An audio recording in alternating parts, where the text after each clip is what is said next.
네, 여러분 안녕하세요. 뉴스입니다. 대통령 선거 사전투표가 이제 일주일 정도밖에 남지 않았습니다.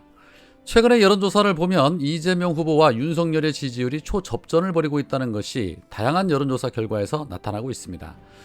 그런 가운데 오늘 발표된 MBS 전국지표 조사 결과도 나왔는데 이재명 후보가 37% 그리고 윤석열이 39% 정도로 집계가 됐습니다.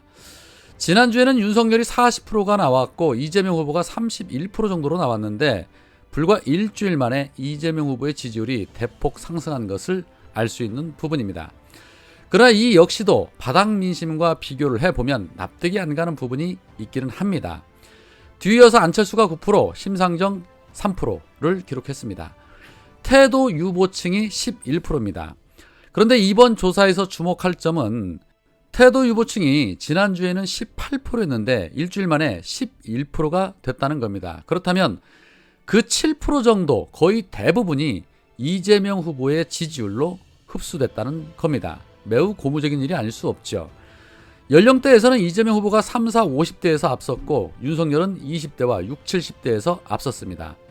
지역별로는 경기, 인천, 광주, 전라에서는 이재명 후보, 그리고 대전, 세종, 충청, 대구, 경북, 부울경에서는 윤석열이 좀 앞서는 것으로 나왔습니다. 서울에서는 이재명 후보가 34%, 윤석열이 36% 정도 오차 범위 내에서 접전을 이루는 것으로 나타났습니다. 자, 이번 조사는 국내 통신 3사가 제공하는 휴대전화 가상번호 100%를 이용한 전화 면접 조사로 이루어졌으며 응답률이 29.2%라고 합니다. 표본오차 95% 신뢰 수준의 플러스 마이너스 3.1%입니다. 어제 조사되었던 갤럽 조사에서는 이재명 후보가 38.3%였고 윤석열이 39%였습니다. 불과 0.7%의 초박빙인 것으로 나타났죠. 또한 리얼미터 조사에서도 이재명 후보가 40.5% 그리고 윤석열이 41.9%로 나타났는데 보시는 것처럼 지난주와 지지난주 지지율과 비교를 해보면 전부 오차 범위 내에서 초접전을 벌이고 있다는 것을 알 수 있습니다. 그렇다면 막상 뚜껑을 열어보면 이재명 후보가 충분히 앞서고 있을 것이다 라고 얼마든지 추측이 가능하다는 겁니다. 모든 언론들이 그렇게 윤석열 만들기에 대대적으로 앞장을 서고 이재명 후보는 비호감 후보로 만들려고 그렇게 몇 개월을 난리를 쳤음에도 불구하고 이 정도의 지지율이라면 정상적인 보도만 했더라면 사실 게임 자체도 안 되는 그런 선거였을 것입니다. 여튼 사전투표까지 일주일 남았는데 닥치고 사전투표하면 무조건 이깁니다.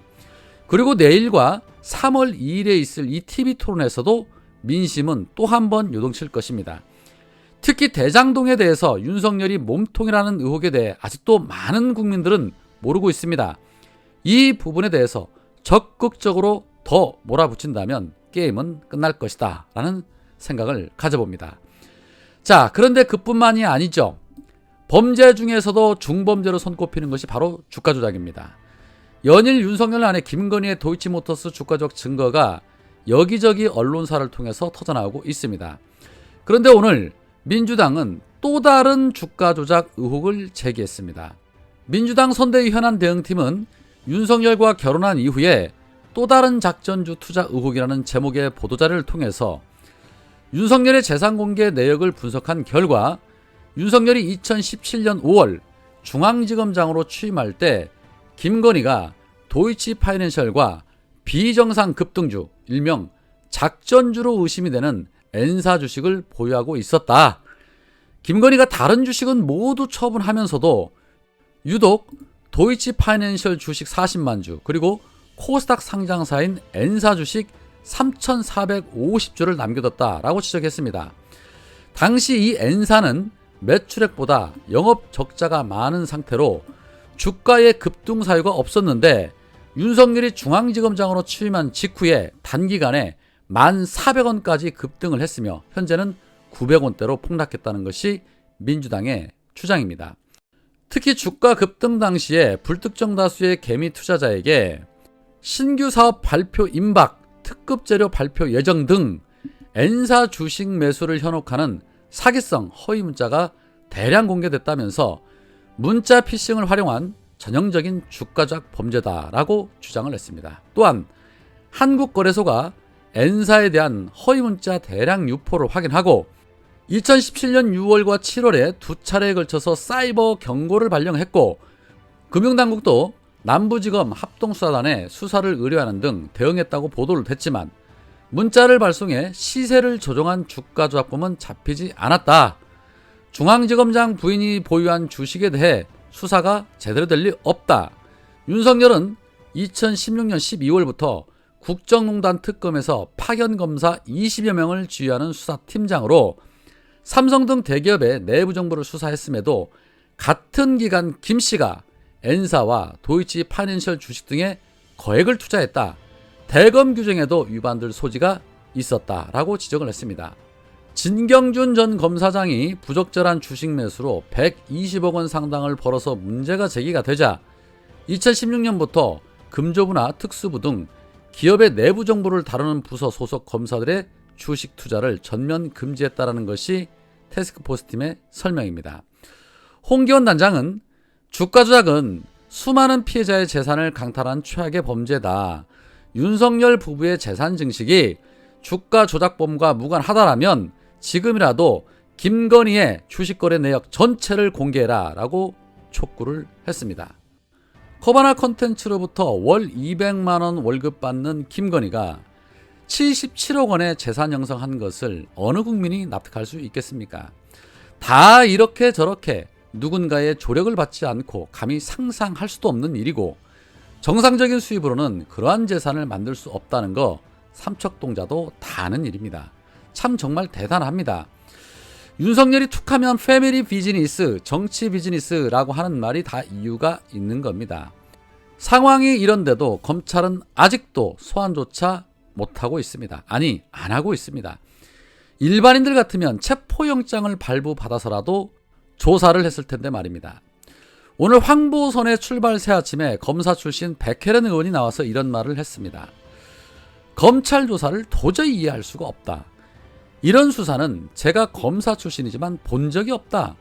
수사할 때 고발인 조사, 참고인 조사, 피의자들 수사하고 기소를 하는 순서다.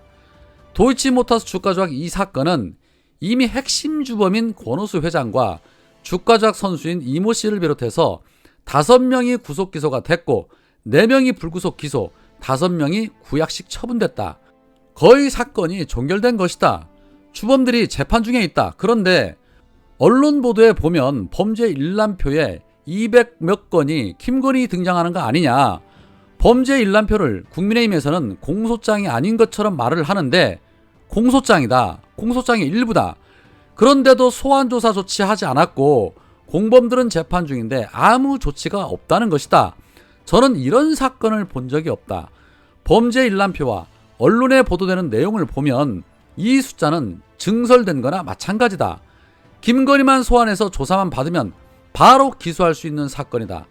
도저히 이해할 수 없는 사건 처리 방식이다 라고 말합니다. 이에 사회자가 그러면 만약에 이해가 되신다면 왜 이렇게 됐냐고 보시느냐라는 질문에 윤석열 후보의 부인이라는 것 빼고는 도저히 이해할 수 없다라고 말했습니다. 그렇습니다. 윤석열이 공정과 상식을 떠들면서 이렇듯 대국민 기만극을 펼치고 있는데 이게 만약에 이재명 후보나 민주 인사들의 집안에서 일어난 일이라면 지금 모든 언론은 총동원이 되어서 나라를 뒤집었을 일이죠.